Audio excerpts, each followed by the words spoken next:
Hello বন্ধুরা, welcome to my channel. আমি পিউ। আজ আমি প্রথম নিজের হাতের তৈরি খুবই সহজ পদ্ধতিতে আলু কাঁচকলা দিয়ে বাটা মাছের ঝোল নিয়ে এলাম। প্রথমে কড়াইতে আলু আর কাঁচকলাগুলো ছোট ছোট করে কেটে তাতে তেল দিয়ে ভেজে নিলাম। আগুনটা থাকবে মিডিয়াম ফ্লেমে।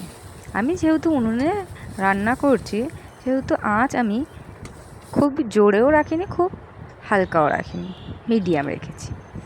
এরপর আমরা কড়াইতে তেল দিয়ে তার মধ্যে জিরে ফোড়ন দিয়ে দেব। জিরের একটা খুব ভালো স্মেল বেরোবে। যখন ভাজা ভাজা হয়ে যাবে তখন তার মধ্যে আমরা চিড়ে রাখা কাঁচা লঙ্কাগুলো দিয়ে দেব।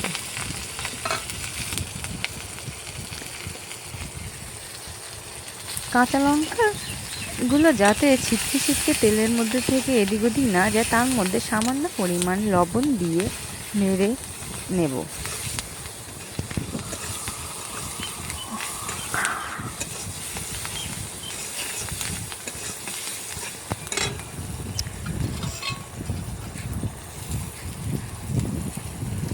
তারপর আমরা পরিমাণ মতো হলুদ আর হাফ টিস্পুন জিরে গুঁড়ো দিয়ে তেলের মধ্যে নাড়াচাড়া করে নেব যতক্ষণ না তেল উঠে যায়। তারপর আমরা তার মধ্যে ভেজে রাখা আলু কাঁচকলাগুলো দিয়ে নাড়াচাড়া করে নেব।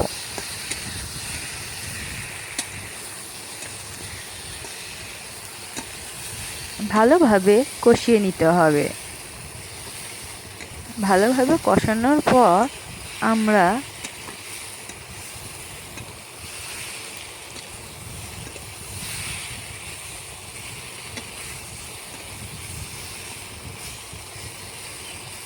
যতক্ষণ না আলু আর কাঁচকলাটা মজে ততক্ষণ একটু নাড়াচাড়াই করে নিতে হবে। তারপর এর মধ্যে সামান্য পরিমাণ জল দিয়ে নেড়ে নিতে হবে।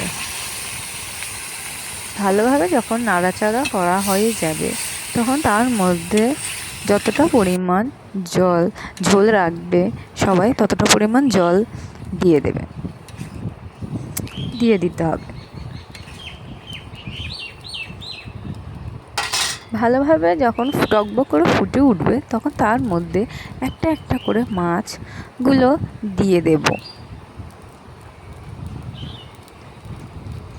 সবকটা মাছ দিয়ে দেওয়ার পর আবার ভালোভাবে একটু নাড়াচাড়া করে নেব।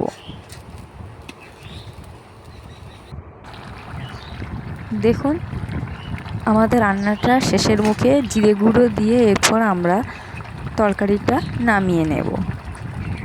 তৈরি হয়ে গেছে আমাদের আলু কাঁচকলা দিয়ে বাটা মাছের ঝোল। ধন্যবাদ বন্ধুরা, আমার চ্যানেলটিকে সাবস্ক্রাইব করে দেবেন। পরবর্তী নতুন ভিডিও আবার আপনাদের জন্য নিয়ে আসব। Thank you.